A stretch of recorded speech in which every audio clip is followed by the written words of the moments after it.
بسم اللہ الرحمن الرحیم۔ بندوں کو جب اللہ سبحانہ و تعالیٰ اپنے راستے میں نکلنے کی توفیق عطا فرماتے ہیں تو اس جماعت میں چند صفتوں پر عملی مشق کروائے جاتے ہیں، یعنی بار بار دہرائے جاتے ہیں۔ یہ صفتیں پورا دین تو نہیں، مگر ان پر عملی مشق کرنے سے دین پر چلنا آسان ہو جاتا ہے۔ انشاءاللہ آج کے اس ویڈیو میں ہم ان صفتوں کے بارے میں بات کریں گے۔ پہلی صفت ہے ایمان۔ ایمان سے یہ چاہا جا رہا ہے کہ ہمارے دلوں کا یقین صحیح ہو جائیں کہ سب کچھ کرنے والی ذات خالص صرف اللہ سبحانہ و تعالیٰ کی ہے۔ ایمان کے بول ہیں لا الہ الا اللہ محمد الرسول اللہ، یعنی اللہ تعالیٰ کے سوا کوئی معبود نہیں اور محمد صلی اللہ علیہ وسلم اللہ تعالیٰ کے رسول ہیں۔ ایمان ہماری دنیا اور آخرت کے لیے بہت ضروری ہے۔ ہمیں اس بات کا یقین آ جائے کہ مخلوق کچھ نہیں کر سکتی اللہ کے بغیر، اور اللہ سب کچھ کر سکتے ہیں مخلوق کے بغیر۔ جب ہم بیمار ہو جائیں اس وقت اس بات کا یقین رکھنا کہ صرف اللہ سبحانہ و تعالیٰ ہی شفا دے سکتے ہیں۔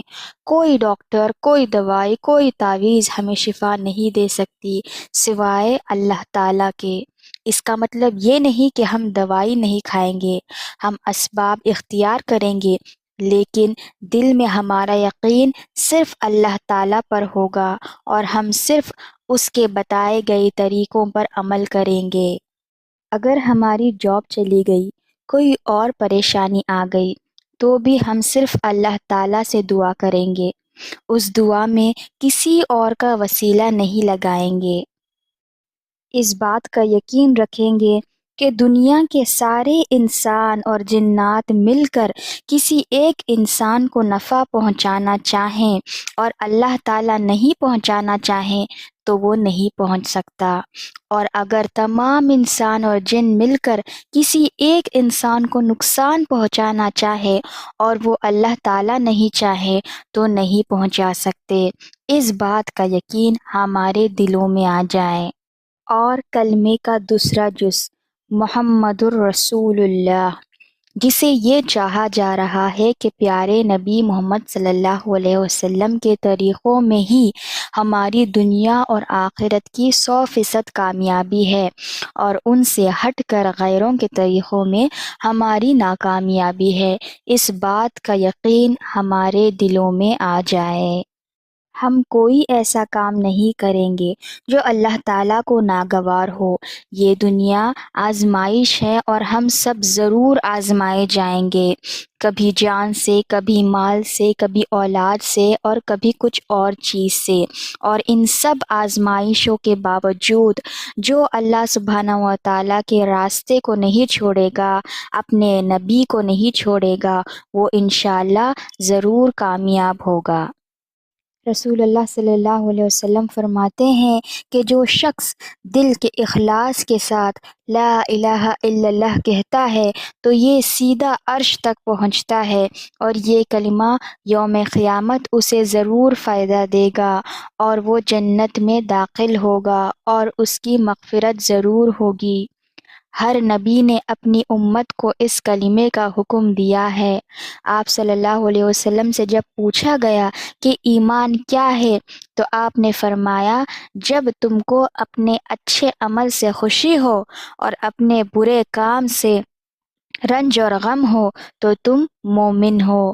فرمایا کہ اللہ تعالیٰ پر ایمان لانا سب سے افضل عمل ہے۔ دوسری صفت ہے نماز۔ نماز دین کا ایک بہت اہم ستون ہے جو ہمیں اللہ سبحانہ و تعالیٰ سے کنیکٹ کرتی ہے، جو ایک مومن اور کافر میں فرق کرتی ہے۔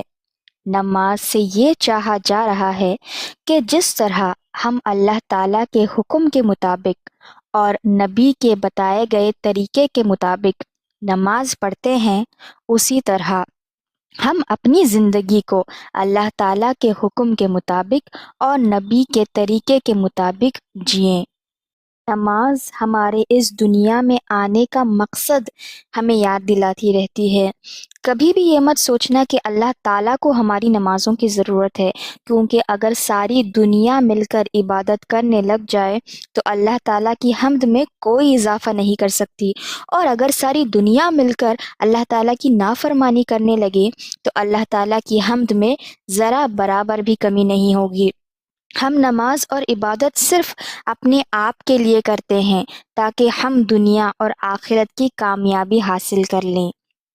جب کوئی شخص اسلام قبول کرتا تھا تو نبی اور صحابہ سب سے پہلے اسے نماز سکھاتے تھے۔ آخرت میں سب سے پہلا سوال نماز کا ہوگا۔ جس کی نماز اچھی اس کی باقی اعمال بھی اچھے، جس کی نماز بری اس کے باقی اعمال بھی برے۔ نماز کا وہ سجدہ ہمیں اللہ تعالیٰ سے بہت قریب کرتا ہے۔ نماز ہماری نبی کی آنکھوں کی ٹھنڈک تھی۔ اس میں جو سکون آپ کو ملتا ہے وہ کہیں اور نہیں مل سکتا۔ ایک صحابی تھے، انہوں نے آپ صلی اللہ علیہ وسلم سے کہا کہ یا رسول اللہ، میں بوڑھا ہوں، میری بینائی جا چکی ہے، میرے گھر میں مجھے لانے لے جانے والا بھی کوئی نہیں ہے، تو کیا میں فجر کی نماز اپنے گھر میں پڑھ سکتا ہوں؟ تو آپ صلی اللہ علیہ وسلم نے سوال کیا کہ کیا اذان کی آواز تمہارے گھر تک پہنچتی ہے؟ انہوں نے کہا ہاں۔ تو آپ صلی اللہ علیہ وسلم نے کہا تو پھر کوئی گنجائش نہیں۔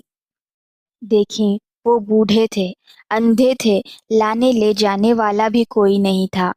فجر میں اندھیرا ہوتا ہے، وہ سڑکیں بھی آج کی طرح نہیں تھی، پھر بھی آپ صلی اللہ علیہ وسلم نے انہیں گھر میں پڑھنے کی اجازت تک نہیں دی۔ اگر کوئی گنجائش ہوتی تو ان کے لیے ہوتی۔ تو نماز کو چھوڑنا بہت بڑا گناہ ہے۔ یہ ہماری دنیا اور آخرت میں مدد اور حفاظت کرتی ہے۔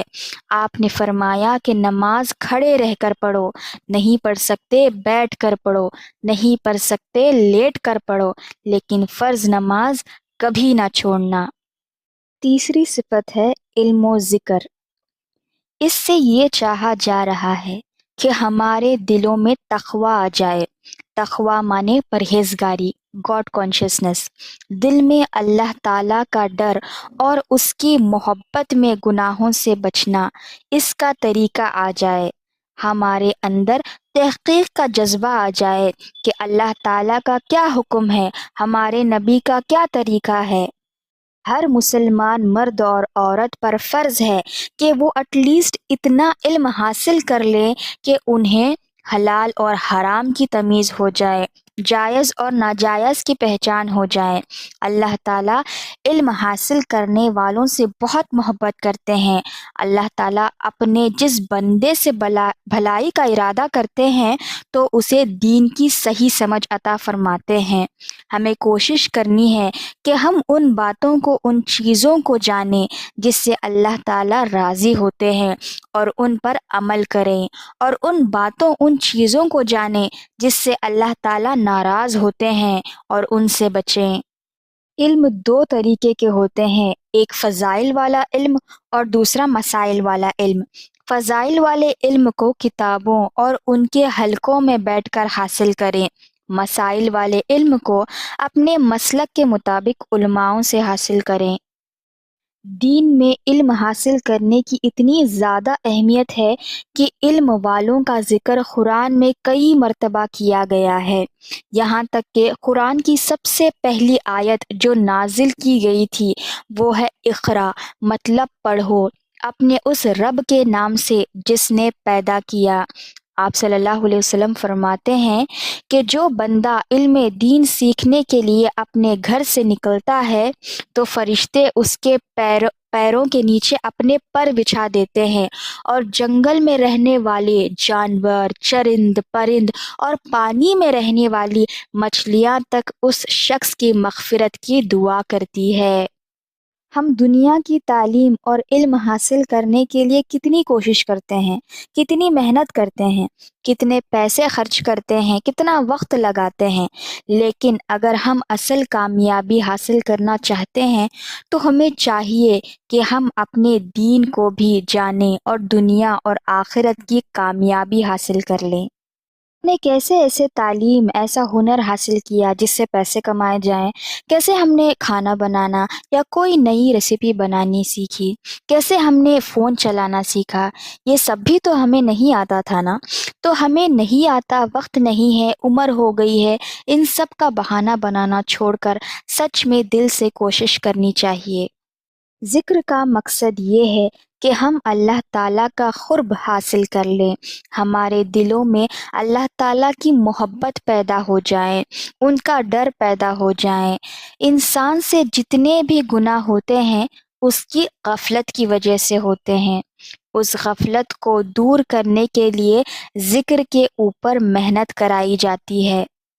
ذکر کا مطلب یاد کرنا، اپنے اللہ تعالیٰ کو یاد کرنا، 3 تسبیحات کی پابندی کرنا، صبح اور شام تیسرا کلمہ پڑھنا جس سے دل میں اللہ تعالیٰ کی محبت آ جائے، درود شریف پڑھنا جس سے نبی کی محبت دل میں آ جائے، استغفار پڑھنا جس سے ہمارے دل صاف ہو جائیں۔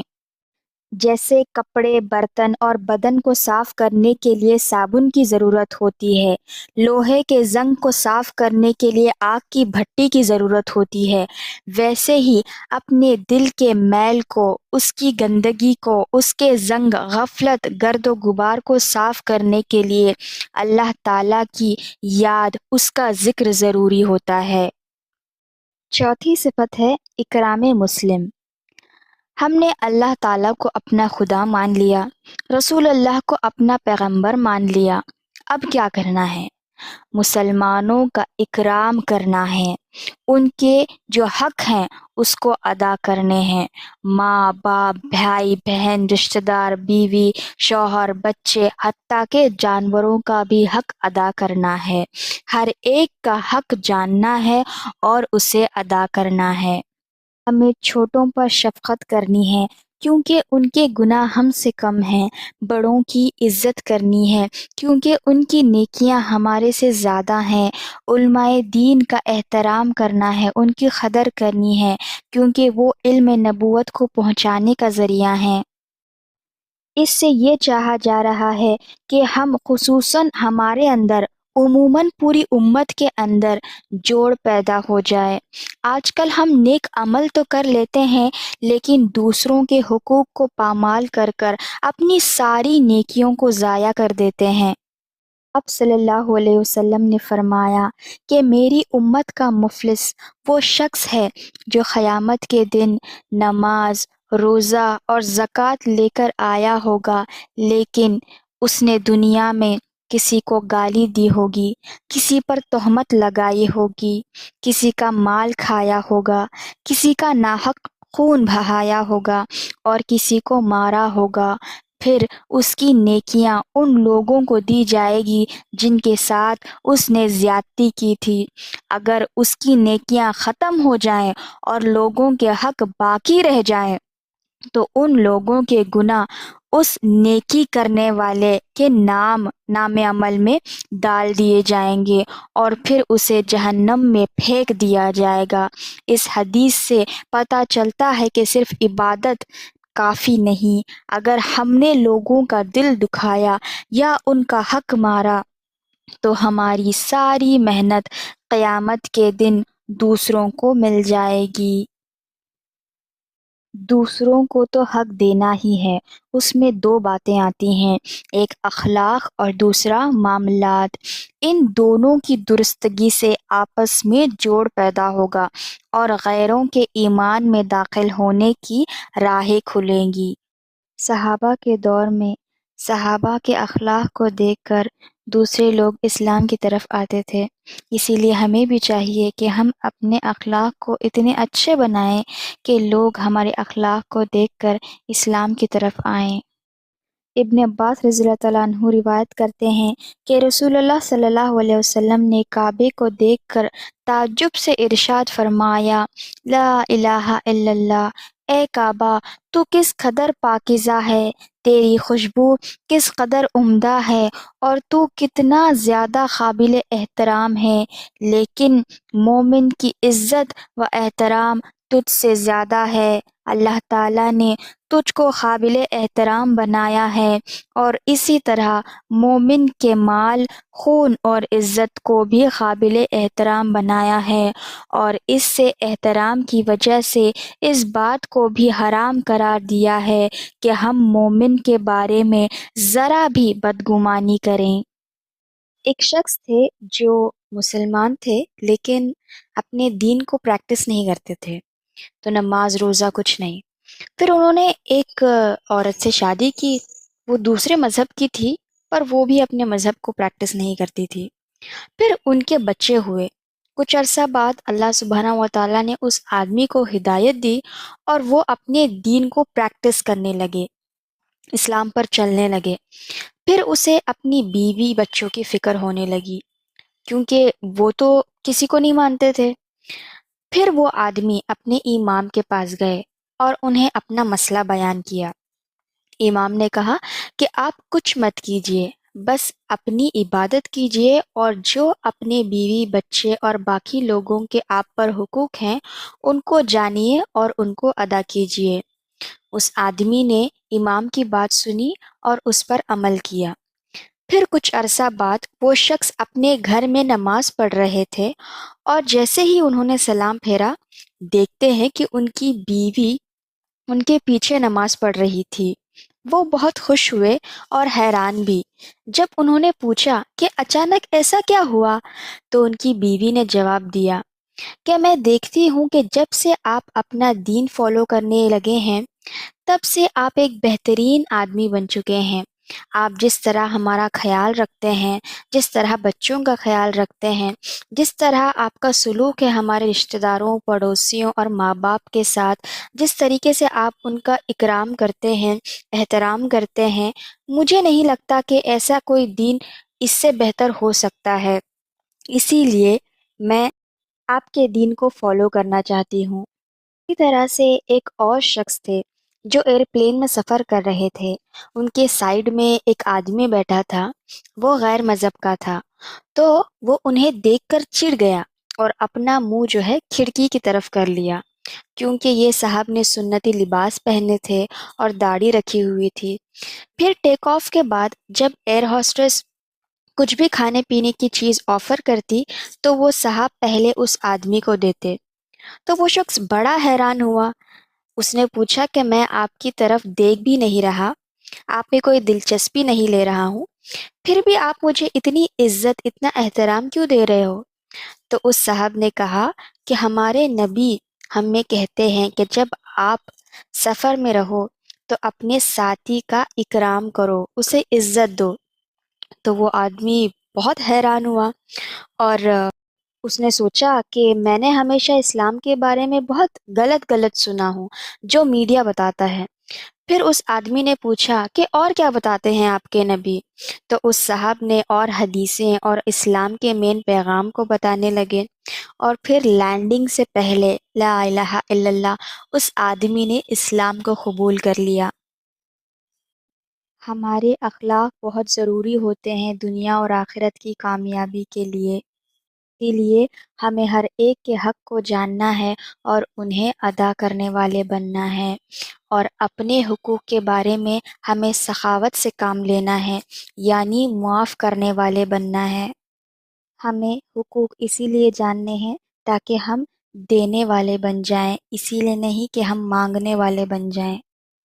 دوسروں کی عزت کو ہم اپنی عزت سمجھیں، دوسروں کے اندر اگر کوئی عیب دیکھیں تو اسے چھپا لیں، کوئی مشورہ چاہیں تو اسے صحیح مشورہ دیں اور اپنی حیثیت کے مطابق ضرورت مندوں کی مدد کریں۔ ایمان والے کو عزت کی نگاہ سے دیکھیں اور اس کا اکرام کریں، اور غیروں کے ساتھ اچھا سلوک کریں۔ گناہ گاروں سے نفرت نہ کریں بلکہ گناہوں سے نفرت کریں۔ چوتھی صفت ہے اخلاص نیت۔ اخلاص لفظ نکلتا ہے خالص لفظ سے۔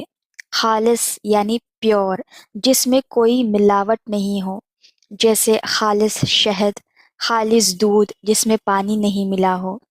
اخلاص نیت سے یہ چاہا جا رہا ہے کہ جو بھی ہم عمل کریں وہ خالص اللہ سبحانہ و تعالیٰ کی رضا کے لیے کریں۔ ہماری نیت صرف اللہ تعالیٰ کو خوش کرنے کی ہو، اس میں کوئی اور مقصد نہ ہو، دکھاوا نہ ہو، ریاکاری نہ ہو۔ خصوصاً عبادت میں اگر دکھاوا آ جاتا ہے تو وہ شرک ہو جاتا ہے۔ آپ صلی اللہ علیہ وسلم نے فرمایا کہ کوئی عبادت اگر دکھاوے کے لیے کی جائے تو وہ شرک ہے۔ جس نے دکھانے کے لیے نماز پڑھی اس نے شرک کیا، جس نے دکھانے کے لیے روزہ رکھا اس نے شرک کیا، جس نے دکھانے کے لیے زکوٰۃ دی، صدقات کیے، حج کیا، عمرہ کیا، اس نے شرک کیا۔ آپ صلی اللہ علیہ وسلم نے فرمایا کہ قیامت کے دن سب سے پہلے جن 3 لوگوں کا فیصلہ ہوگا وہ شہید، عالم اور سقی ہوگا۔ ایک شخص لایا جائے گا جس نے جنگ میں جان دی ہوگی۔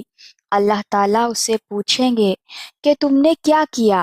وہ کہے گا میں نے تیری راہ میں جنگ کی یہاں تک کہ شہید ہو گیا۔ اللہ تعالیٰ فرمائیں گے تم جھوٹ بولتے ہو، تم نے اس لیے جنگ کی تاکہ لوگ کہیں کہ تم بہادر ہو، اور دنیا میں یہ کہا جا چکا۔ پھر اسے منہ کے بل گھسیٹ کر جہنم میں پھینک دیا جائے گا۔ ایک شخص لایا جائے گا جس نے علم حاصل کیا، دوسروں کو سکھایا اور قرآن پڑھا۔ اللہ پوچھے گا کہ تم نے کیا کیا؟ وہ کہے گا میں نے علم حاصل کیا اور اسے سکھایا اور تیری رضا کے لیے قرآن پڑھا۔ اللہ تعالیٰ فرمائیں گے تم جھوٹ بولتے ہو، تم نے اس لیے علم حاصل کیا تاکہ لوگ کہیں کہ تم عالم ہو، قاری ہو، قرآن اسی لیے پڑھا تاکہ لوگ تمہیں قاری کہیں، اور یہ کہا جا چکا۔ پھر اسے بھی جہنم میں پھینک دیا جائے گا۔ ایک امیر شخص لایا جائے گا جسے اللہ تعالیٰ نے ہر طرح کی دولت دی تھی۔ اللہ تعالیٰ پوچھیں گے کہ تم نے کیا کیا؟ وہ کہے گا میں نے کوئی ایسا راستہ نہیں چھوڑا جہاں خرچ کرنا تجھے پسند ہو اور میں نے وہاں خرچ نہ کیا ہو۔ اللہ تعالیٰ فرمائیں گے تم جھوٹ بولتے ہو، تم نے اس لیے خرچ کیا تاکہ لوگ کہیں کہ تم کتنے سخی ہو، اور یہ کہا جا چکا۔ پھر اسے بھی جہنم میں پھینک دیا جائے گا۔ اس حدیث سے ہمیں یہ پتہ چلتا ہے کہ نیت کا صاف ہونا سب سے زیادہ ضروری ہے۔ اگر نیت میں اللہ کی رضا کی جگہ لوگوں کی تعریف ہو تو بڑے سے بڑا نیک عمل بھی برباد ہو جاتا ہے۔ آپ صلی اللہ علیہ وسلم فرماتے ہیں کہ صحابہ کے ایک مٹھی گیہوں کا صدقہ بھی ہمارے احد پہاڑ جتنا سونے کے صدقے سے زیادہ افضل ہے، اسی لیے کیونکہ ان کے دل میں اخلاص تھا۔ مولانا طارق جمیل بہت ہی خوبصورت بات کہتے ہیں کہ کبھی اپنے اخلاص کا دعویٰ نہ کرنا اور کبھی کسی اور کے اخلاص پر شک نہ کرنا۔ اللہ تعالیٰ فرماتے ہیں کہ وہ ہماری صورتوں کو اور ہمارے مال کو نہیں دیکھتے، بلکہ وہ ہمارے دل کو اور ہماری نیتوں کو دیکھتے ہیں۔ چھٹی صفت ہے دعوت و تبلیغ۔ اس سے یہ چاہا جا رہا ہے کہ ہم اپنے یقین اور عمل کو درست کرنے اور سارے انسانوں کو صحیح یقین اور عمل پر لانے کے لیے رسول اللہ صلی اللہ علیہ وسلم والے طریقے محنت کو سارے عالم میں زندہ کرنے کی کوشش کریں۔ سبحانہ و تعالیٰ ارشاد فرماتے ہیں کہ آپ اپنے رب کے راستے کی طرف حکمت اور اچھی نصیحت کے ذریعے دعوت دیجیے، اور فرماتے ہیں کہ سمجھاتے رہیے کیونکہ سمجھانا ایمان والوں کو نفع دیتا ہے۔ محمد صلی اللہ علیہ وسلم دنیا میں بھیجے جانے والے آخری نبی تھے، ان کے بعد کوئی نبی نہیں آئیں گے، اسی لیے اللہ سبحانہ و تعالیٰ نے آپ صلی اللہ علیہ وسلم کی امت کو یہ ذمہ داری سونپی ہے کہ وہ نبوت والا کام کریں، یعنی امت کو دین کی دعوت دیں۔ اللہ تعالیٰ ارشاد فرماتے ہیں کہ تم بہترین امت ہو جو لوگوں کے فائدے کے لیے بھیجی گئی ہے، تم نیک کام کرنے کو کہتے ہو اور برے کاموں سے روکتے ہو، اور اللہ تعالیٰ پر ایمان رکھتے ہو، اور نیکی اور تقوی کے کاموں میں ایک دوسرے کی مدد کیا کرو، اور گناہ اور ظلم کے کاموں میں ایک دوسرے کی مدد نہ کیا کرو۔ اللہ تعالیٰ کا ارشاد ہے کہ اور اللہ تعالیٰ کے دین کے لیے محنت کیا کرو جیسے محنت کرنے کا حق ہے۔ انہوں نے تمام دنیا میں اپنا پیغام پہنچانے کے لیے تم کو چن لیا ہے، اور دین میں تم پر کسی طرح کی سختی نہیں ہے، لہٰذا دین کا کام آسان ہے، اور جو اسلام کے احکام تم کو دیے گئے ہیں وہ دین ابراہیم کے مطابق ہیں، اسی لیے تم اپنے باپ ابراہیم کے دین پر قائم رہو۔ اللہ تعالیٰ نے تمہارے لقب قرآن کے نازل ہونے سے پہلے بھی اور اس قرآن میں بھی مسلمان رکھے ہیں، یعنی فرما بردار۔ تم کو ہم نے اس لیے منتخب کیا ہے تاکہ محمد صلی اللہ علیہ وسلم تمہارے لیے گواہ ہوں اور تم دوسرے لوگوں کے مقابلے میں گواہ بنو۔ صلی اللہ علیہ وسلم فرماتے ہیں کہ جو شخص تم میں سے کسی برائی کو دیکھے تو اسے چاہیے کہ وہ اپنے ہاتھ سے بدل دیں، اگر ہاتھ سے نہیں بدل سکتے اور اس کی طاقت نہ ہو تو زبان سے اس کو بدل دیں، اگر اس کی بھی طاقت نہ ہو تو دل میں اسے برا سمجھیں، یعنی برائی کا دل میں غم ہو، اور یہ ایمان کا سب سے کمزور درجہ ہے۔ ہمارے نبی نے ہمیں امر بالمعروف اور نہی عن المنکر کا حکم دیا ہے، مطلب اچھائی کا حکم کرنا اور برائی سے روکنا۔ ہم اکثر خود تو نیکی کر لیتے ہیں لیکن دوسروں کو نیکی کرنے کی دعوت دینا ضروری نہیں سمجھتے، اسی لیے اللہ تعالیٰ نے قرآن میں ہفتے والے لوگوں کا قصہ بیان کیا ہے۔ بنی اسرائیل کی ایک بستی سمندر کے کنارے آباد تھی۔ اللہ نے انہیں ہفتے کے دن مچھلی پکڑنے سے منع فرمایا تھا۔ اللہ کی حکمت سے مچھلیاں صرف ہفتے کے دن ہی زیادہ تعداد میں سطح پر آتی تھی۔ بستی کے لوگ 3 گروہ میں بٹ گئے۔ پہلا گروہ گنہگاروں کا تھا، انہوں نے دھوکہ دیا، ہفتے کو جال بچھاتے اور اتوار کو مچھلی نکالتے۔